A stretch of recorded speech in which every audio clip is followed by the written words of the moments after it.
This is episode number 2, Reflective Moments, the Power of Journaling Later in Life.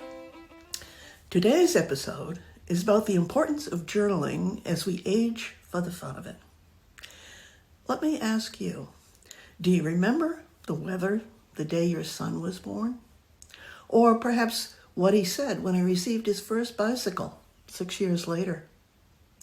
There is power as well as joy in reflecting on the special moments in life, but only if we have a way to remember them. I wished I'd kept a journal earlier in life, because by the time it became important to me, there was no way to remember all the tiny details of special days and events. Details I thought I would never forget are gone forever. No matter how old you are, this is a practice you can begin today, making the matter of memory, or the lack of it, a non-issue. And whether you are new to journaling or maybe have never done it before, I have one thing that makes the biggest impact on how enjoyable my journaling session is, and I'll share it with you at the end of this episode. The Reflective Pen Podcast is your guide to aging for the fun of it. Your host, Ardis Mayo, is an author, soul care advocate, and storyteller celebrating more than 75 years of a full life, 50 years with MS. Her experiences offer hard-earned wisdom for embracing a meaningful life at any age, wisdom she wishes someone had given her years ago. Welcome to the power of journaling. Are you resistant to writing? For many years, I attempted to keep a journal without much success. I would buy a notebook, make that a multitude of notebooks, all manner of pens and pencils, and add to these the greatest of intentions to record my day, my dreams, my desires, my dilemmas, my discoveries, and my doubts. What happened? I dabbled. I wrote Drek. I decided journaling wasn't for me. And in my closet are a box of a dozen journals with 1 or 2 pages written in each. So why do I keep them, you asked?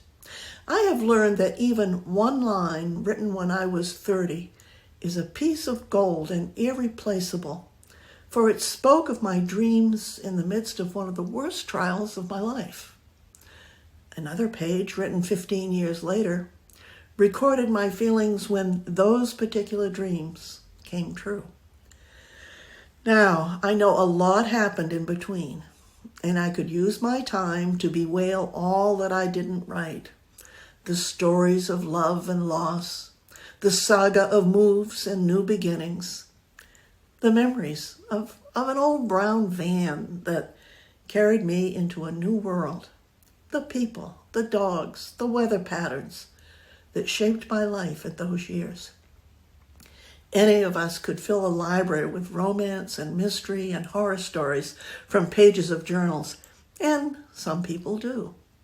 That wasn't me.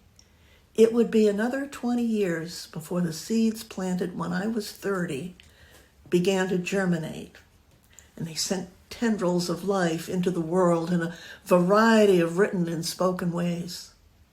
Today, I can celebrate with joy the privilege of journaling that began so tenuously over 45 years ago. I used to think that journaling was boring and unnecessary, or too private to risk putting into print. In my closet are a box of about a dozen journals with 1 or 2 pages written in each. So why do I keep them? I have learned that even one line written when I was 30 is a piece of gold, irreplaceable and priceless, for it spoke of my dreams in the midst of one of the worst trials of my life. Another page, written 15 years later, recorded my feelings when those particular dreams came true. Now, I know a lot has happened in between, and I could use my time to bewail all that I didn't write. The stories of love and loss, the saga of moves and new beginnings, the memories of an old brown van that carried me into a new world, the people, the dogs, the weather patterns that shaped my life in those years. Today, I can celebrate with joy the privilege of journaling that began so tenuously over 45 years ago. I used to think that journaling my stories was A, boring, B, unnecessary, and C, too private to risk putting into print. I had no understanding or appreciation of the way it preserves memories of little things, the things I was too naive to see as the building blocks of a life well lived. And what I thought was dreck or meaningless gibberish turns out to be a reflection of me, a bit like looking in the mirror early in the morning, wrinkled, unwashed, disheveled. Gradually, I began to write more regularly, and my entries changed as I grew. They became longer than one line. They morphed from a diary of what I did that day to a vision of what I was dreaming. I wrote letters to God and to my dog and to my muse, who all replied in the same way. I could rant or pray or just write gibberish. It's all important. It is all treasure. I am sharing this journaling journey because I want to encourage you to pick up a pen and begin. It is never too late.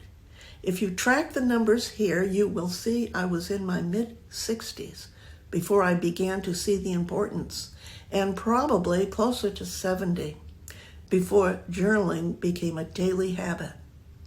Some of the things I especially like about journaling are, 1, it doesn't require anything special. A cheap notebook, laptop, daily planner, even index cards will work. And 2, there are no rules. Grammar doesn't matter, penmanship isn't judged, and spelling is immaterial. Perfection doesn't live in the world of journaling. That revelation is worth its weight in ink. It can consist of one line a day that takes less than 2 minutes. It is a treasure that grows with each stroke of the pen and appreciates in value much faster than the stock market. Journaling opens doors to travel between yesterday and tomorrow. Journaling is cheaper than therapy. It's good for the brain, exercising language and memory as we age. I can use pictures cut out of an old magazine or draw stick figures. It's a wonderful spiritual practice, including the Benedictine practice of beginning again. If you are already a journaler, I know I will hear some amens. But for those whose patterns are more like mine, and that's write a little, tear it up, wait 3 years, write a bit more, tear it up again, go eat chocolate, and throw the notebooks in a box. Buy a new journal, start again. I have a few suggestions for you. Start today, start small, and write just one line, and repeat. Try out different papers, pens, or digital journals. The result is joy in that alone, and don't get caught up in shopping. It's an endless rabbit hole. Experiment. Don't get stuck in any one style. Diary, letters, reflections, poetry, anything works. Try adding photography as a prompt to writing. You could join the Reflective Collective. It's a free online group on Facebook of people who write to a new prompt every day. Learn and be inspired. Don't judge. No one else will. If I could give you one thing today, it would be inspiration to pick up your pen or pencil and write one line. Only one line. Put the date at the top. I like to put the time of day, but that isn't necessary. And begin. One line. Today. Tomorrow, you will thank me. Oh, I promised I would share the one thing that makes journaling so much fun for me. It's in the pen I use. I have tried many types, fountain, felt tip, ballpoint, and I always come back to my Lamy fountain pen. It's not expensive. It fits great in my hand, and I can easily change out the colors of ink. I will leave a link in the show notes. Journaling is one of the better ways to get a jump on glitches with memory as we age.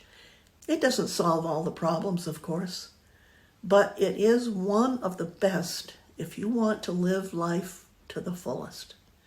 I would love to send you a free gratitude journal with 31 days of prompts to begin or restart your journaling practice. Go to thereflectivepen.com/gratitude to receive yours today, or you can find the link in the show notes. And thank you for listening to this episode of The Reflective Pen.